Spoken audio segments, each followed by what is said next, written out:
Business is a problem. You're getting into solve problems. It's just how good are you at solving problems? The better you are at solving problems, the more money you're going to make. If you crumble and cower at the first problem, you're going to be out of business real quick. You better get used to negativity and used to solving problems. That's my honest fact when it comes to business. It's not for sissies. It is a problem. You just have to get really good at solving problems and making money at it. This is the Entrepreneurs United podcast with your hosts, John St. Pierre and Rich Hoffman. Today, we're sitting down with the founder and president of BOR Franchising, Nick Anthony. Nick, thanks for joining us. Good morning, boys. How are you? Doing excellent. Thank you. Good. Nick, you've had the experience of growing a franchise company as the franchisor and ultimately selling and exiting out of that business, and then started another company and have now franchised that business. A lot of experience of taking a concept, growing it, becoming a franchisor, and then exiting. So a lot of experience in scaling a company through the franchising method. Why did you choose franchising as your choice to scale your company? This is actually my fourth organization that I've scaled. I've had 3 other franchises before this.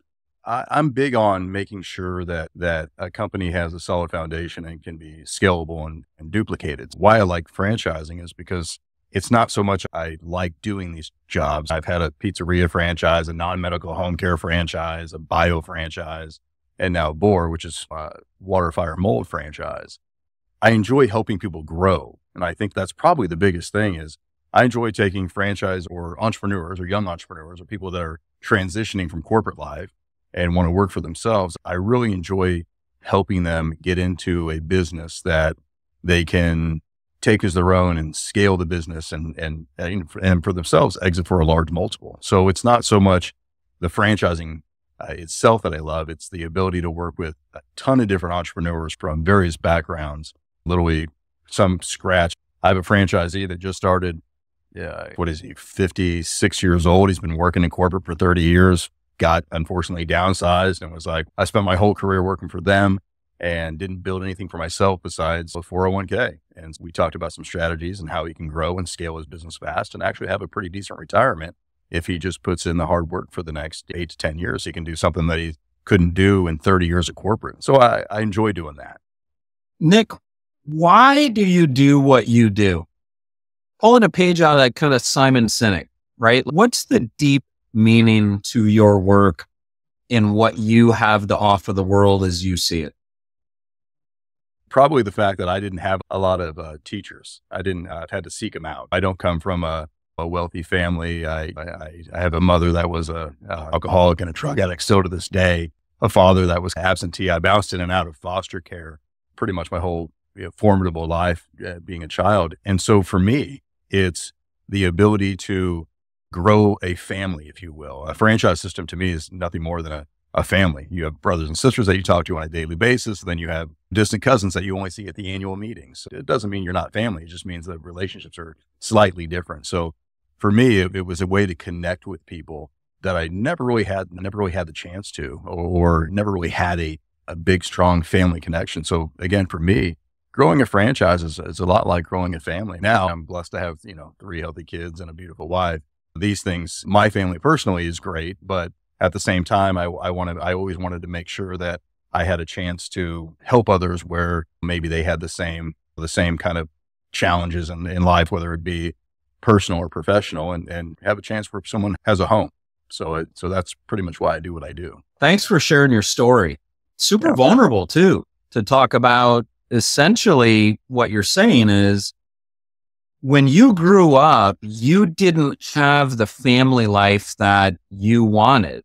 And one of the things that you found out is professionally, you have an opportunity to develop a family atmosphere that kind of fulfills something you didn't have as you were growing up. And it's super rewarding for you to provide that to others. It's the same reason why street gangs exist, right?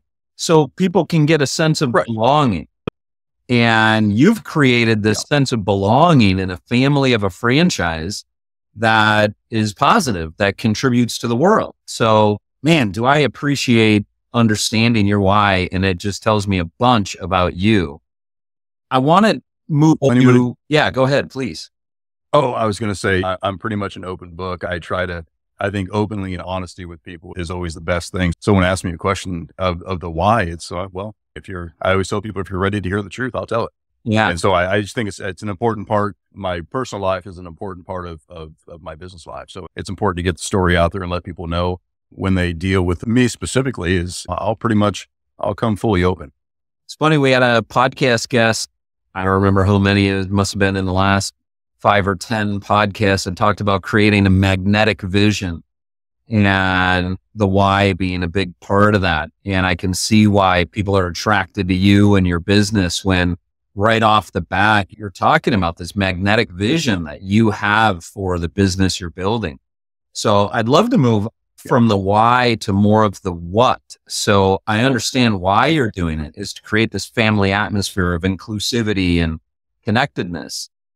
What is it you feel like you've learned over the course of your professional life that makes you stand apart, that you have something unique of value to be able to offer that people who are looking to run a business should be prepared to hear about and its worth?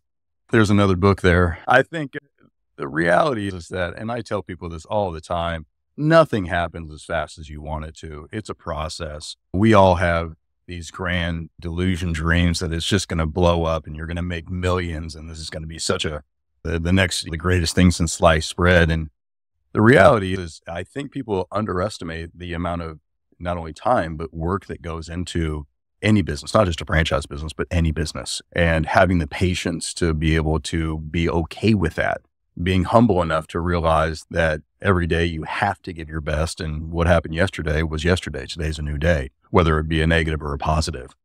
And for me, it's the mind game. It's a mindset of making sure that you go into every day, or end every day for that matter, being able to look in the mirror and say, you've done everything you could to be better that day, better than you were yesterday, and wake up the next day with a smile on your face. And sometimes that smile on your face has to continue even when you get kicked in the teeth. You go into a business, and let's say you solicit, and you're whatever your business might be, and if it's B2B or even B2C, you're talking to people, and people never really need you or think about you until the time of usually need. And that for a lot of people is disconcerting. Oh, wow, this isn't going to work. Everyone keeps telling me no. You have to be okay with hearing no.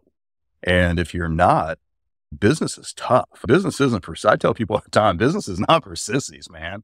You're going to hear no a heck of a lot more than you hear yes, but it's what you do with the yes, and frankly, what you do with the no's that's going to allow you to continue. The choice is yours. If you have a good franchise, or I won't just say franchise system, because I know it's not all about franchising, but if you have a good system and a model that you are continuing to grow and push after, you got to lean into what's working and not be overly concerned about what's not. Again, business to me, I say it, I was on a speaking engagement a couple of weeks ago.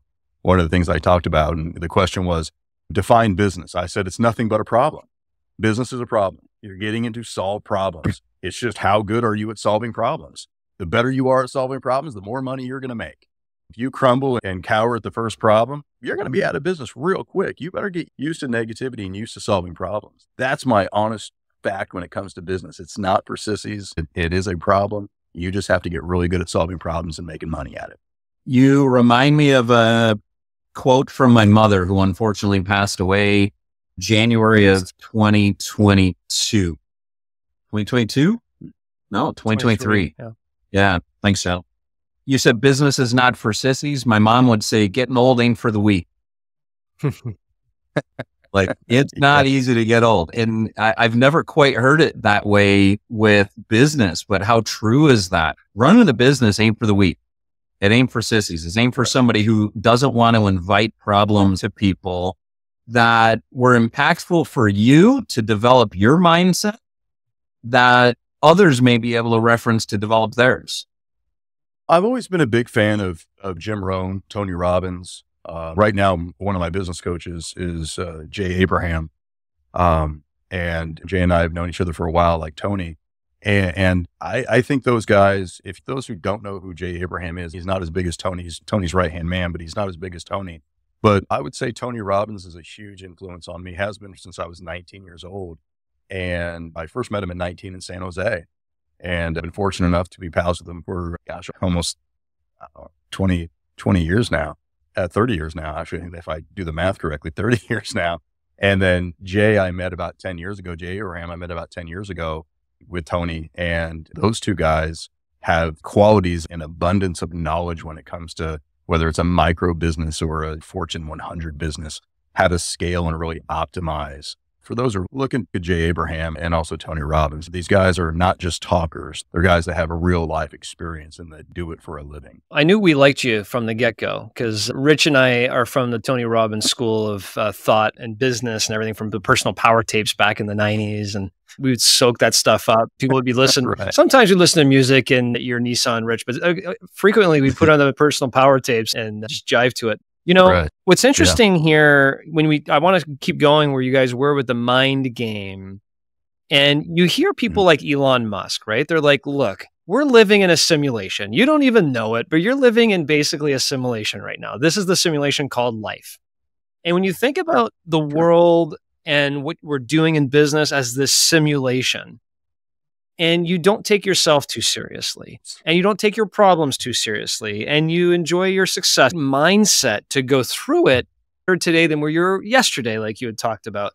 Really understand this is a mind game. And I do need to understand there's going to be stresses and problems tomorrow, and I shouldn't overwhelm myself with those, but wake up to work. What are some of the keys that you have learned over time that have helped you master your mindset as an entrepreneur? I just had a conversation with Tony about this about a month ago. We were together and we chatted about this question specifically. And my total agreement is expectations and appreciations. I appreciate what happens on a daily basis. So this is my mindset, and I'll give you my answer. I won't regurgitate Tony's because he went on for about 15 minutes. My answer was consolidated. I'm a spiritual guy. I'm a Christian, and I believe in God, Jesus, Trinity, all that good stuff. And I believe that what is given to us in the morning is the ability to wake up in a heartbeat. The rest is up to you. And my mindset is no one gives you anything. So if you want it, you better be prepared to go take it. And you go take it every single day. And some days, like sports, you're going to win. And some days you're going to win big. And some days, and many days in a row, maybe you're going to lose. The expectation to lose and the ability to say that is okay that I lost today, or I lost this client, or I didn't do my best. I didn't come across great on a podcast, or whatever it might be. The appreciation for what you actually have. I have, again, 3 healthy kids, a beautiful wife, everything that as a child I thought I wanted and more. To me, I'm living my dream. And that's what I like to share with people is, trust me, most people in America did not grow up the way I did. And it's not a boohoo. The facts are the facts. And I always tell people, look, I'll trade my childhood with most anybody. But I wouldn't trade the life lessons that I got and the continual acceptance of others and appreciation for what happens to me on a daily basis. It's all a gift. It's just how you look at it. Your great aunt might give you the world's ugliest sweater, but she spent 3 months knitting it for you, and she gave her time and effort. It's terrible and hideous. You'll never wear it in public, but you're going to put that smile on as you open it and say, wow, that is fantastic because of what she did. And so for me, and entrepreneurs out there, appreciate what's going on, good and bad, because that's the mental game. It's wins and losses are going to happen. It's to be able to reward yourself and appreciate what's going on a daily basis because it makes the winning so sweet and the losses expected. It's okay to lose. When you said at the beginning of that, one of the things that Tony had said was expectations, but then also prior to that, you had talked about nothing happens as fast as you want it to. When somebody asks me, what's the biggest lesson I've learned so far as a person, let alone an entrepreneur, but also it applies to both, is this concept of patient ambition.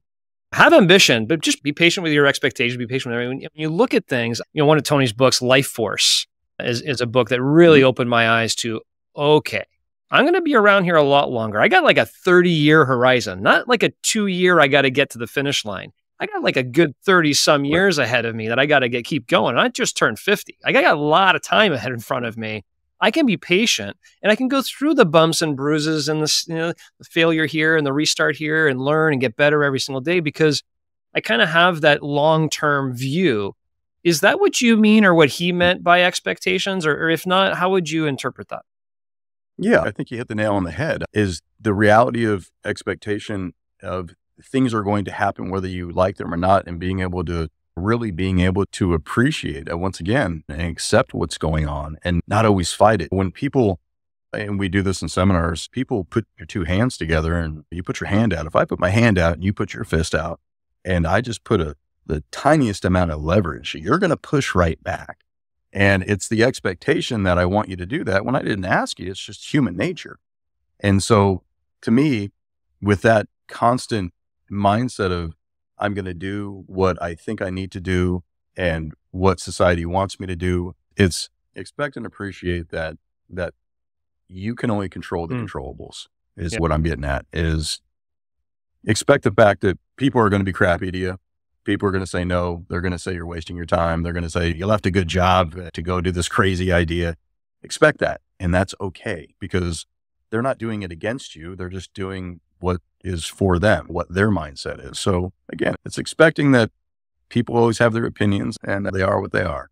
Rich, did you catch the same thing I caught when you asked him a question a few moments ago? And he said, I think there's another book in that question. Yeah, so absolutely. He said, that's another book. So does that mean there is a book already? Yeah. I've had my 5th book in the queue now since COVID. And I keep Can you walk us through the book you've written so far and what those 5 books are? Oh yeah, the 4 books that are out. One was, gosh, I think about 15 years ago. It was about real estate. It was called The Real Book of Flipping. It was about flipping houses. It was something that I was doing way back when to earn some side money, because I saw a lot of people doing it incorrectly. A lot of people were cutting corners. And so I'm going to write a book about this. Another one was for my old company called Bio1. I think it was called Maverick Franchise. It was how that one was more on the lines of how everyone told me this is an industry that can't be, crime scene cleaning is an industry that just cannot be franchised, and don't try to do it. You're going to waste your time, waste other people's money. And we got it to quite a decent little franchise. I think it was 147 locations when I sold it. It was doing quite well and changed a lot of people's lives. A third book was called Bits of Wisdom. And when I was speaking and I was going around the country on tour, I was getting asked a lot of the same questions by entrepreneurs. And I got to the point where I'm like, everyone wants to know the same thing. So what it is, I think it's 19 altogether. I decided to put 19 essays together. And there were my thoughts. No rhyme, no reason. Just these are questions that I'm consistently asked around the country. And I wrote the book in 30 days. I gave myself a 30-day timeline. And so I wrote the book in 30 days and put it out 35th day. Self-published, just got it out. So Bits of Wisdom was a big thing. And then a couple years back, I decided to try my hand at fiction. And so I wrote my first fiction book, and it was a mix between stories I've heard about my family and then a story I wanted to put together. It was called My Family Business When There Is No Choice. And so I mishmashed a bunch of stories together. But the 5th book is called The Keys. Again, I've had that written now for 3-4 years, and I keep changing things because my philosophy and thoughts keep changing as experience happen. And it's like a graphic designer. You can always tweak things, and I need to stop. If you're going to get it out, stop talking about it. So it's been sitting there for a while, but I change views, and I want to add as much value and real world knowledge to the things that I do, not just to get it out to get it out. I did that with Bits of Wisdom, which I think came out really good. Probably more proud of Bits of Wisdom than anything else, because it was short, it was concise, it was spur of the moment. I don't know if I agree with 1,000% of everything in that book anymore, but at that time in my life, that's what was real and raw to me. And that's exactly how I wanted to write it. You said The Keys has been around for a few years and your thinking continues to evolve. Can you give me an example of something that you changed your mind on over the course of the last several years that originally showed up in The Keys that you've now gone back and said, yeah, I'm not sure about that anymore? Yeah. The easiest one for me was the definition of success, or a definition of, let's talk specifically franchising. I had a model of what I wanted a franchisee to look like. And I wouldn't let anybody else in that didn't fit that. There were no round pegs and square holes or nothing like that. They had to fit the model. And then what had happened a few times now is that partners had come on, partners of franchisees that had come on and started helping them with the company. And I'd see this new growth, this new expansion happened, things that the person I let in just weren't capable of doing, and they needed somebody from the outside to help them. And I started realizing, and this is why I've stopped, is why I've changed things a little bit, that one, even me, I'm not always right. And maybe my own biasness to who I think I want the company is just that. It's a personal bias. And I've taken a step back even currently with franchises that I sell.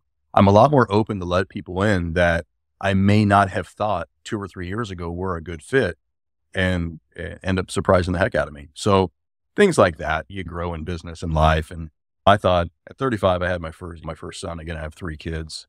And I thought at 34, I guess 33, nah, I'm not going to have kids. That's just not me. I'm a bachelor. I'm having fun. I make money. Life's great. And then just like that, you meet the woman that you didn't know you needed. And then she provides you with family and stability. And again, things you think you want until God has a funny way of smacking you in the face and saying, you think you need this, but this is really what you need. Things like that. And so I keep tweaking things because I'm not a perfectionist by any stretch of the imagination. I think perfection is just a great deterrent for just insecurity. So I'm not a perfectionist. I'm not trying to make it perfect, but I am trying to put out, in my mind at this time, is the best information I can give a reader because I feel like I owe it to them. If we consider a book a solution for the reader, can you describe what's the problem that the audience would have to identify with the solutions you're providing in the keys? With the keys, it always tends to be, I've gotten to a certain point, now what? And Bits of Wisdom was a little bit about this as well. Bits of Wisdom, the keys is the Bits of Wisdom part too. And it's a lot of, I made my first million, now what? I'm not as fulfilled as I thought I would be. Or my business, I've hit the point in my business that I never dreamt I would, but God, I'm not happy. Or I'm starting a business, I'm scared, I don't know if I should do this. And does this make sense? There's so much competition out there. And it's what I'd like to say is when your mind tends to wander and get scattered, and you need that, for lack of a better word, that angel sitting on your shoulder, just saying, look, here's the key. Here's what you need to focus on right now. That's what the book's about. It's a little whisper in your ear. It's not motivation. That's Tony's thing. That's not me. I'm a little too real. It's not motivation. It's not hyped up hyperbole. It's real world knowledge. And that's why I keep tweaking it, because I want to make sure that I can stand on what I say. So I'm going to paraphrase what I just heard, but in my mind, it seems really broad. I want to see if you can sharpen it up or narrow it down. Is that the keys is for people who are searching and you're providing them some keys. Can you sharpen that up a bit? What I can say is, when you don't know where to turn, it's a book that's going to tell you the steps or the keys, for lack of a better word, to the next step of fulfillment and business. And the chapters are like Bits of Wisdom. The chapters are everywhere. So it's hard for me to say, if you're going through this struggle, do this, go to chapter 9. It's a lot of my thoughts and essays on business today and where I see people struggling. Got it. Yeah. Keys for next step of fulfillment. Somebody who's searching for keys of what's the next step of fulfillment. So over the course of your career in franchising, you certainly have to have seen many franchise owners who have gotten to a step of fulfillment that they thought may have been a final destination, and then weren't actually as fulfilling as what they thought. And what do they do next? Well, I talk to a lot of people when this happens about the journey. It's not the destination. When people have a financial goal in mind, I want to hit $1 million and 10 million. I remember when it happened to me, and I hit my first $1 million, and I was like, wow, that was cool for 24 hours. And then you hit 10, and then you hit 50, and it's fun and you feel better. I can say the weight of financial burden was finally off me. However, the fulfilling part, it's not the numbers. It's not the numbers in the bank account that made the difference. It was what I realized along the way was fulfilling to me was helping people and showing people what I know and learning from them as well. I learned as much from my franchisees as they learned from me. However, when someone gets to that point where they realize, wow, okay, I thought my goal was $1 million in the bank. And now that it's there, it's not where I wanted a $10 million franchise or a business. And now that it's there, gosh, it's just stress. And what I tell people is, I think you're missing the bigger part, which is, again, you've now hit the destination, but it wasn't about that. It's all the steps that you take. If you're not fulfilled, you're not happy with what you're doing, I would tell people more times than not, it's time to sell your franchise and just basically change the mindset of what you thought the goal was, or maybe just go set another goal. There's nothing wrong with accomplishment and hitting the goal, but you got to have something else. If we're not moving towards something, we're moving away from something. And I tell people every day you have a choice to make. Every day you can get up and be better, or you can get up and be stale. And being stale to me is working in a corporate job, sitting in a cubicle, asking somebody if you can go to your son's soccer game or your daughter's cheer practice, or can you take this vacation or go to the bathroom? It's ultimate failure to me. I can't imagine. So I want them to focus on the journey. And when the journey's over with me, I want to encourage them to sell and go find a new one. There's an old saying, Rich, that you and I heard in our 20s, which was, money doesn't create happipiness, but we'll be a hell of a lot happier if I have $1 million in the bank account. Something like that. I may have got that a little bit off, but I think, to your point, as an entrepreneur, you have these milestones. It's part of the journey. And specifically as an entrepreneur, if you can start achieving some of those milestones, you then have capital to reinvest in other things or enjoy different things and achieve that level of freedom. So one of the things I talk a lot about in the book I wrote, The $100 Million Journey, is, once you can achieve $1 million of net operating cash flow in your business, everything starts changing because opportunities start arising and you can explore other opportunities, both from a financial freedom perspective, but also in entrepreneurship and everything else. But I have a little bit of maybe a challenge. I don't know if you're open for it or not, but I want to get on your wife's good side. I don't know. I don't know if Nick's open for challenges. We've gotten to know him really well, and I don't know if he wants to be on his wife's good side. So hold on. I'm going to take his friend Tony's side. I'm going to take his wife's side.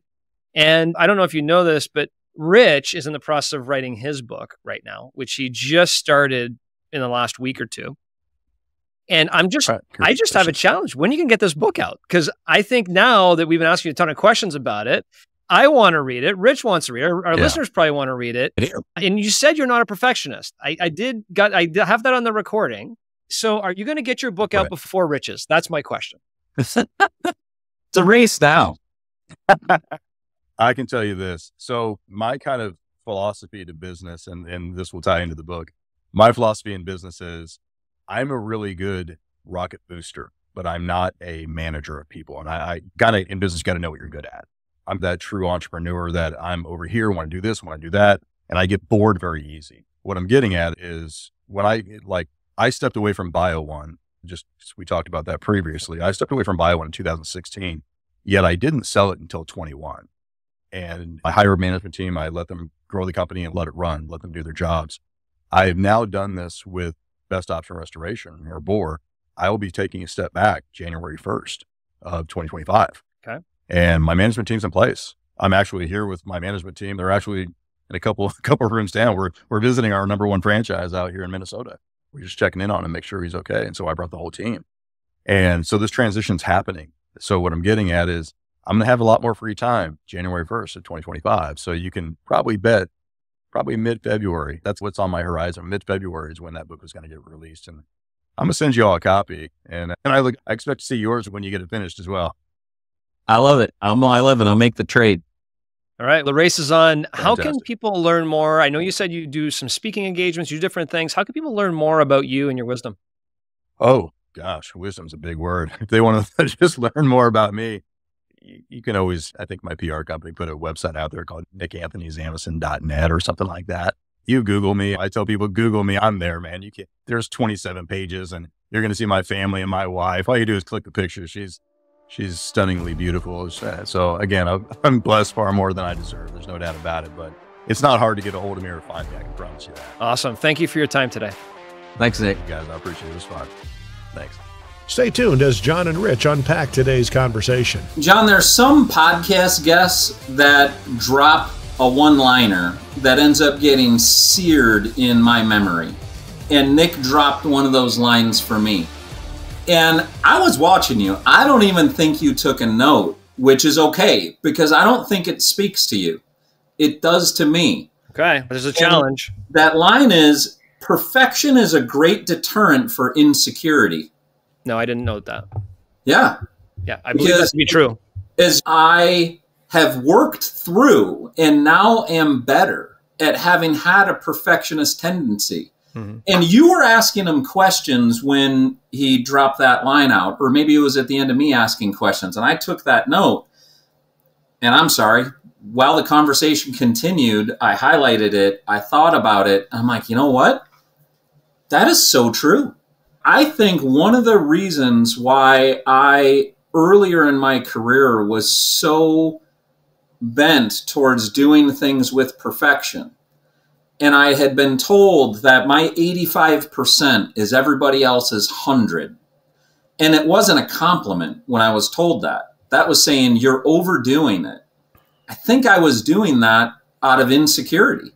I think I was doing that because I was concerned about getting it wrong or being judged or what the implication on the relationship would be or so on, whatever the insecurity thoughts are that can come about. I was trying to avoid those by just trying to get it perfect. So, man, I'm really going to remember that. And although I have made significant progress on this perfectionist tendency, it still creeps up from time to time.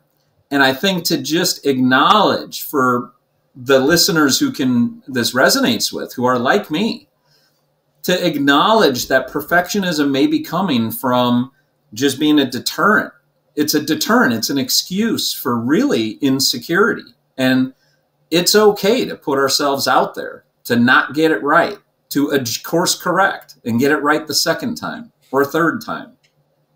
I 100% align to everything you just said. But I have a question, which is there's such a thing as not even trying to get it right and putting something out there that you know is wrong and then having to backpedal and having to do this. So there's a certain point, I believe, that if you're going to put something out, you should achieve a certain level of comfort with what you're doing or what you're saying or how you're acting or whatever it may be that may not be 100%.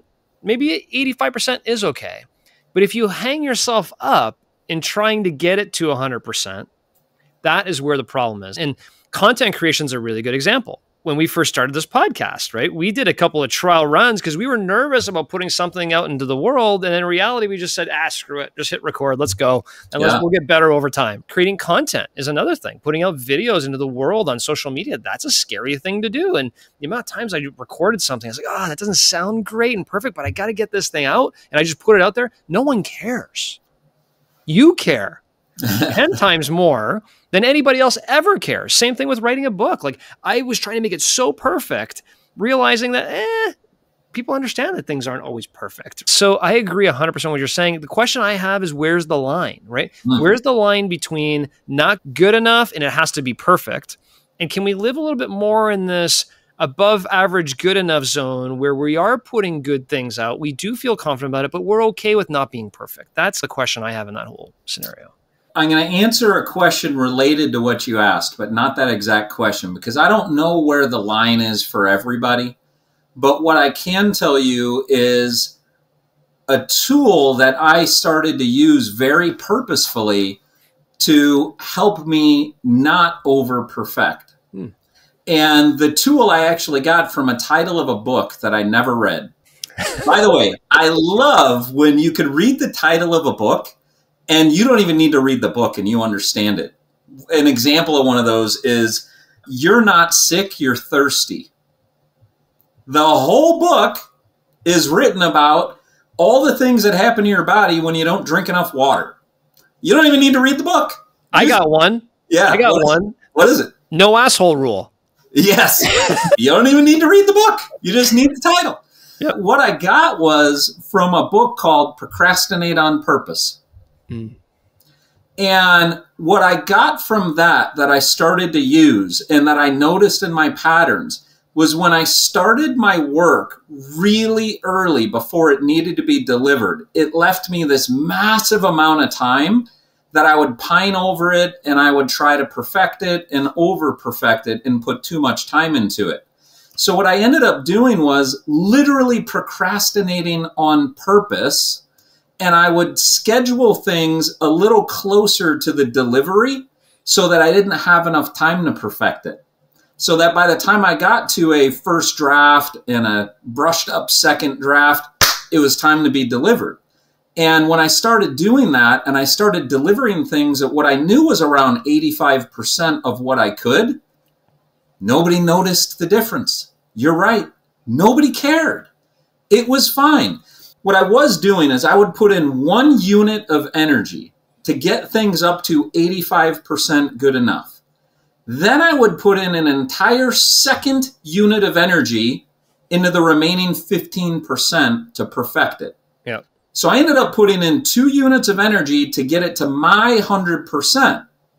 So what I learned to do was, if I can be okay with delivering things at my 85%, if we do the math, 2 units of 85% is 170% of the output, but it's going to be a little bit imperfect. And that formula is how I got over. I want to get 80% of the output in a way that nobody even cared if it was more perfect or not. So I procrastinate on purpose now. Love it. You know, part of this too, Rich, and Nick Anthony talked about it. I thought it was probably, to me, the thing that entrepreneurs need to hear the most, is business is a mind game. What you just talked about is a mind game that you've put a tool in for yourself, right? To get over this issue that you want to be perfect. It's a mind game. We're living in this simulation. And this mind is the most powerful tool we have. It's the science of success, John Mitchell. How are you training your mind so that you're living where you want to live? And you're happy with putting something out now because you feel like you're putting in 165%, even though the product may be an 85% and people don't even know the difference. So they think it's 100%. It's just a mind game. It's a complete mind game. This whole thing's a simulation, but so too aren't your problems. So too are the stresses you have in life, or the challenges, or the failures, or all those things. It's all controlled up here. And what I thought was really cool about Nick Anthony is, you know, here's somebody who not only listened to the tapes of Anthony Robbins back in the 90s, he sought out to meet him and befriend him, and has a business coach and Tony's right-hand person who he spends time with. Like, this person surrounding himself with people that over the last 30 years have trained his mindset, have trained his mind, have put him in a position to scale businesses, sell them, achieve massive wealth, go build another business, pull himself out of the business, put management teams in place. That is what we all should be doing as entrepreneurs, is sharpening our saws, surrounding ourselves with the right people, and training this mind, because it's all a mind game. And we have time. We have tons of time. So if you're listening to this going, oh, it's too late, I should have done that 30 years ago, it's too late. No, it's not too late. Go get the business coach. Go seek out the mentors. Go get the thought leadership. That's probably why you're listening to this now in our 40th, 5th minute of this podcast. If you're still here, you're trying to do that, but don't stop. You got to keep sharpening that saw. It's all a mind game. How about his take on expectations and appreciations? And he had that conversation, he said, with Tony about those two things. And the expectation that losses are going to happen. Like, they shouldn't bum you out. You just expect losses are going to happen. And appreciations to get to the point where when things happen well, when you get wins, they are sweet. What a great mindset. What a great place to be. When I get wins, I want to celebrate it. It's sweet. And when I get losses happen, they don't tie me up. I'm just waiting for the next win. That's cool. Keep moving forward. Not going to overthink it. How valuable is that, this expectations and appreciations part of mindset? Love it.